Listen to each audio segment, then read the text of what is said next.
18 నెలల పసివాడికి బట్టలు కొనిస్తానని తీసుకెళ్లిన తండ్రి బాధితారాహిత్యంగా ప్రవర్తించాడు. అతిగా మద్యం సేవించి పసివాడిని వదిలేసి పట్టపగలే ఫుట్పాత్ పై నిద్రించాడు. అభంశుభం తెలియని ఆ పసివాడు పాక్కుంటూ బుడిబుడి అడుగులు వేసుకుంటూ తండ్రి నుంచి దూరంగా వెళ్లిపోయాడు. మత్తు దిగిన తర్వాత చూస్తే పిల్లాడు కనిపించకపోవడంతో లబోదిబో అన్నాడు. పోలీసులకు ఫిర్యాదు చేశాడు. గాలింపు చేపట్టిన పోలీసులకు ఓ పుణ్యాత్మురాలు చేరదీసిందని తెలిసి ఊపిరి పీల్చుకున్నారు. ఎక్కడ జరిగింది ఈ ఘటన, ఏంటా స్టోరీ అనేది చూద్దాం.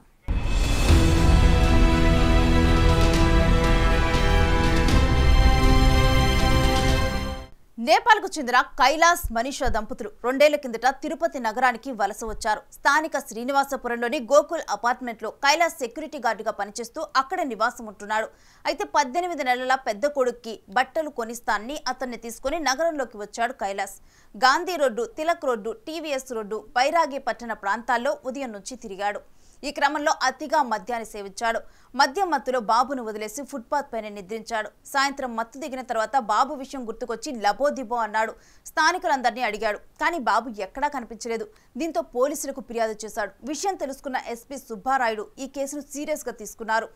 3 ప్రత్యేక బృందాలతో గాలింపు చేపట్టారు. నగరంలోని అన్ని సీసీ కెమెరాలను జల్లెడపట్టారు. అయితే అన్నమయ్య కూడలిలో ఓ మహిళ బాబుని ఎత్తుకొని ఆటో ఎక్కిన విషయాన్ని గమనించారు. ఏఎస్ఐ రవి, కానిస్టేబుల్ మణికంఠ ఆ ప్రాంతానికి వెళ్లి ఆరా తీశారు.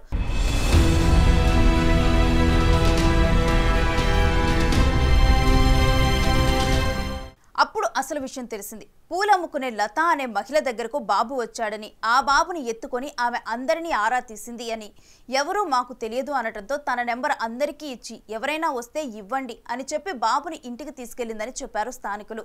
వారి వద్ద నుంచి ఫోన్ నెంబర్ తీసుకున్న పోలీసులు లతకి ఫోన్ చేయగా బాబు తన దగ్గరే ఉన్నాడని, నిన్నటి నుంచి తానే జాగ్రత్తగా చూసుకుంటున్నారని, కాకపోతే ఇప్పుడు మా సొంతూరు పుత్తూరు మండలం పొట్టిగుట్లలో ఉన్నానని చెప్పడంతో నేరుగా అక్కడికి వెళ్లిన పోలీసులు లత గురించి వాకబు చేశారు. లతపై ఎలాంటి నేర చరిత్ర లేకపోవటమే కాక 20 ఏళ్ల కిందట ఇదే విధంగా అనాథను చేరదీసి సాగుతున్న విషయం తెలిసింది.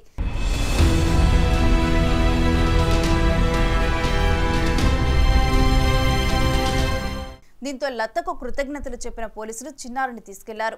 తిరుపతి డీఎస్పీ కార్యాలయంలో సీఐ మహేశ్వర్ రెడ్డితో కలిసి డీఎస్పీ వెంకటనారాయణ మీడియా సమావేశం నిర్వహించి బాబును తల్లిదండ్రులకు అప్పగించారు. ఒక రోజంతా టెన్షన్ పడ్డ బాబు తల్లిదండ్రులు పోలీసుల కాళ్లపై పడి ధన్యవాదాలు తెలిపారు. మరోసారి ఇలా చేయొద్దని తండ్రికి వార్నింగ్ ఇచ్చి పంపించారు పోలీసులు.